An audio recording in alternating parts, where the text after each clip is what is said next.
یہ کہنا تو آسان ہے نا کہ ہم یہ کر لیں، لیکن کرنا بڑا مشکل ہوتا ہے. تو اس کے لیے ہمیں پریکٹس اگر کرنی ہے تو ہم کہاں سے آغاز کریں، کیا کرنا شروع کریں کہ ہمارا دل بھی اتنا بڑا ہو، ہمارا ظرف اتنا بڑا ہو کہ ہم بھی معاف کرنے کا ایک جذبہ ہمارے اندر ہو کہ معاف کر دیں.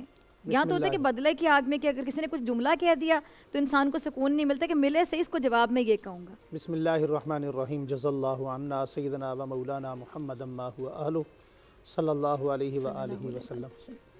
آپ نے جو عنوان آج اختیار کیا، چھیڑا ہے، اس کے بہت سارے پہلو ہیں. جی جی. اور مجھے تو یقین جانیے اصل بات یہ ہے کہ شرم آ رہی ہے کہ ہم کتنے ناشکرے لوگ ہیں. میں اپنی ذات کو دیکھ رہا ہوں. اس عنوان پر دو باتیں ہیں کہ ایک احسان کرنا اور ایک احسان مند ہونا. اس سے پہلے مجھے امام جوزی رحمۃ اللہ علیہ کے قول یاد آ گیا، وہ میں سنانا چاہتا ہوں. جی جی. چونکہ رمضان مبارک اس تیزی سے گزر رہے کہ بھی ہم 27 رمضان کی بیٹھے ہوئے پلاننگ کر رہے تھے، اور کل ہم یہ کہہ رہے تھے کہ یار آج پہلی سیری ریکارڈ کر رہے ہیں. اللہ. تو میں وہ سنا کر پھر آگے بات چلاتا ہوں. امام جوزی رحمۃ اللہ علیہ فرماتے ہیں کہ رمضان مبارک کی قدر کیجئے. تاللہ لو قیل لأہل القبور تمنوا لتمنوا یوما من رمضان. اگر اہل قبور سے کہا جائے کہ تم رمضان کی تمنا کرو تو کیسے کریں گے؟ وہ کہیں گے یا اللہ پورا رمضان نہیں، رمضان کا ایک دن دے دے. تو پہلی بات تو یہ کہ ہمیں اس رمضان میں قدر کرنی چاہیے. اور جو عنوان آپ نے چھیڑا اس سے متعلق، چونکہ یہ رمضان مبارک کی بڑی نسبتیں ہیں، بندے کا دل نرم ہوتا ہے، آنکھیں نرم ہوتی ہیں، بسا اوقات بے بھی جاتی ہیں، جتنا مرضی بندہ گناہگار ہو. تو اس چیز کو احسان کرنے یا احسان مند ہونے سے پہلے یہ چیز سمجھنا ضروری ہے کہ دیکھیں ہم جیسے انسان ہیں، ہندو کہلاتے ہیں، ہم جیسے انسان ہیں سکھ کہلاتے ہیں، ہم ہی جیسے انسان، ہم سے خوبصورت انسان ہیں یہودی کہلاتے ہیں، سکھ کہلاتے ہیں، پارسیہ کہلاتے ہیں، داریہ کہلاتے ہیں، غیر مسلم ہیں. اللہ رب العالمین نے کائنات میں ساری کائنات کو پیدا کیا، احسان نہیں جتلایا. لیکن رسول اللہ صلی اللہ علیہ وآلہ وسلم کو بھیج کر فرمایا یہ سب سے میرا قیمتی اثاثہ ہے، سب سے قیمتی چیز ہے، یہ تمہیں دے کر تم پر احسان کر رہا ہوں. اب اس احسان کا بدلہ مسلمان کو، انسان کو کیسے دینا چاہیے کہ اس نبی پاک، نبی رحمت سید دو عالم صلی اللہ علیہ وسلم کی کامل اطاعت ہماری زندگی میں ہو. جب کامل اطاعت ہوگی تو جذبہ کون سا ہوگا؟ پھر احسان کرنے کا بھی ہوگا، احسان مند ہونے کا بھی ہوگا.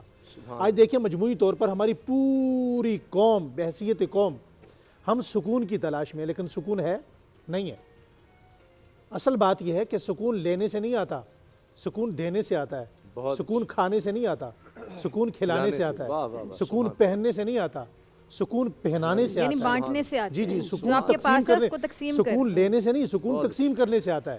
اور جو آج احسان مندی کا یہ جو عنوان ہے نا جی، اس میں دو چیزیں ہیں. دیکھیں آپ شکر کرتے ہیں، شکر میں بھی اظہار نعمت ہے. آپ عجب کرتے ہیں، عجب بہت بڑا عیب ہے. علماء بیٹھے، عجب میں بھی اظہار نعمت ہے. آج ہم جو شکر کرتے ہیں نا، اس شکر میں بھی دیکھیں کہیں نہ کہیں کسی نہ کسی پیمانے میں عجب پایا جاتا ہے. یہ عجب جو ہے یہ اس نعمت کو شکرانے کے بجائے کفرانے نعمت کر دیتا ہے. یہ اس وقت تک انسان کو یہ مسئلہ، اس کا تعلق انسان کے ظاہر سے نہیں ہے، انسان کی روح سے، انسان کے اندر سے.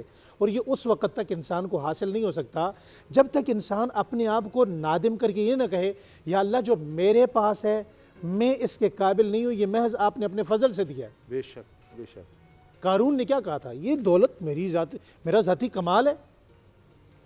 اور سب سے زیادہ نعمت دنیا میں دو چیزیں بڑی اہم ہیں. میں ایک ابو داؤد کی حدیث نقل کرنا چاہتا ہوں، ترجمہ یہاں پہ. دو چیزیں، ایک ظلم اور ایک عجب. ان دونوں چیزوں کے بارے میں کائنات کے پیارے پیغمبر حبیب پاک صلی اللہ علیہ وسلم نے کیا فرمایا؟ فرمایا ان دونوں چیزوں کی سزا اللہ تعالیٰ جل شانہ انسان کو موت سے پہلے دیتے ہیں. موت کے بارے میں، ظلم کے بارے میں کیا فرمایا؟ فرمایا وہ کسی بھی وقت رسی ڈھیلی ہے اس کی سزا مل جائے گی. عجب دنیا میں ایسی چیز ہے، آپ دیکھیں نا ہم کوئی کام، بڑا کام کرتے ہیں لیکن اس میں اظہار نعمت میں، شکرانے نعمت میں بھی عجب پایا جاتا ہے تو کیا ہوتا ہے؟ وہ نعمت فوری طور پر چھن جاتی ہے. یہ میری وجہ سے ہے، یہ میں نے محنت کی، گاڑی لی، ایکسیڈنٹ ہو گیا، شادی کی، بچی کو طلاق ہو گئی، بہت سارے معاملات برباد ہو گئے، رشتہ کیا برباد ہو گیا. یہ نعمت میں عجب پایا جاتا ہے، یہ تو میرا کمال ہے. وہ ہمارے ایک بزرگ تھے، بڑی پیاری بات فرمایا کرتے تھے، میں کچھ نہیں، میرا کچھ نہیں، اللہ سب کچھ اور اللہ کا سب کچھ. اللہ ہی سب کچھ، اللہ کا سب کچھ.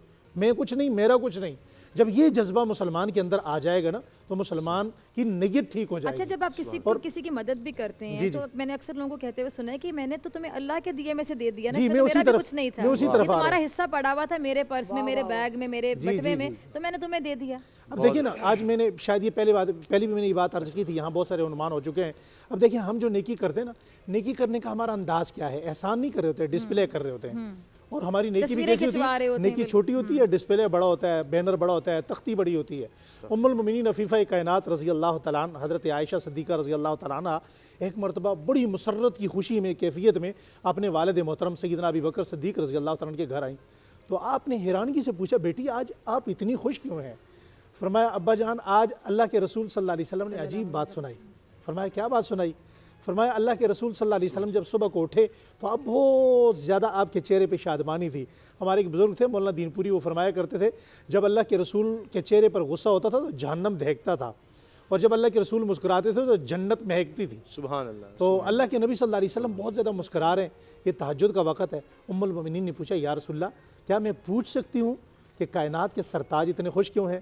فرمایا آج میرے اللہ نے مجھے ایک بڑی خوبصورت بات عطا فرمائی. فرمایا میرے حبیب صلی اللہ علیہ وسلم اپنی امت کو یہ بتائیے گا کہ جو بندہ نیکی اس انداز سے کرے کہ اس کا مالک اللہ کو بنا دے, یعنی اللہ کے علاوہ اس کا کسی کو علم نہ ہو. فرمایا جہاں سخت ایسی گرمی ہوگی کہ لوگ انسان اپنے پسینے میں پگھل رہے ہوں گے, وہاں میں اس بندے کو اپنے عرش کا ٹھنڈا سایہ نصیب کروں گا. سبحان اللہ. ٹھنڈا سایہ. اب دیکھیں کتنا آسان ہے اگر ہم اپنی نیت ٹھیک کر لیں, ہم اپنے آپ کو درست کر لیں, اور احسان کرنے والا پہلے یہ سمجھے کہ مجھ پر کتنا بڑا احسان ہے کہ آج میں محمد مصطفیٰ کو امتی کہلاتا ہوں, میں ان کا کلمہ پڑھتا ہوں, اور مجھ پر اگر اللہ نے اتنا بڑا احسان کیا ہے تو مجھے دنیا کے اندر کس انداز سے پیش آنا چاہیے. اور احسان اسامہ بھائی یہ نہیں ہے کہ آپ میرے ساتھ اچھائی کریں میں آپ کے ساتھ اچھائی کروں, یہ احسان نہیں ہے. میں آپ کے ساتھ برائی کروں آپ پھر بھی میرے ساتھ احسان کریں, یہ احسان ہے. شریعت میں احسان اس چیز کو کہا گیا ہے. آپ میرے ساتھ برائی سے پیش آئیں, آپ مجھے گالی دیں میں دعا دوں, یہ احسان ہے. آپ مجھے دھتکاریں میں پھر بھی آپ کے دروازے پہ جاؤں السلام علیکم ورحمۃ اللہ, یہ احسان ہے. آپ مجھ سے منہ موڑیں میں پھر بھی آپ کو گلے لگاؤں, یہ احسان ہے. بہت اچھے. اے نور خدا نور بصیرت کی طلب ہے, رمضان کا صدقہ تیری رحمت کی طلب ہے.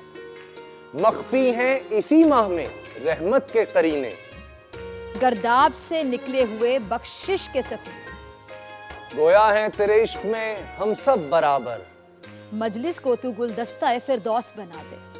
رندوں کو ثنائے شہ لولاک پلا دے, تو شمع قلم کو ید بیضائی عطا کر. بچوں کو تو افطار میں تسنیم عطا کر. رمضان المبارک کی خصوصی نشریات رمضان میں بول, صرف بول انٹرٹینمنٹ پر. رمضان میں بول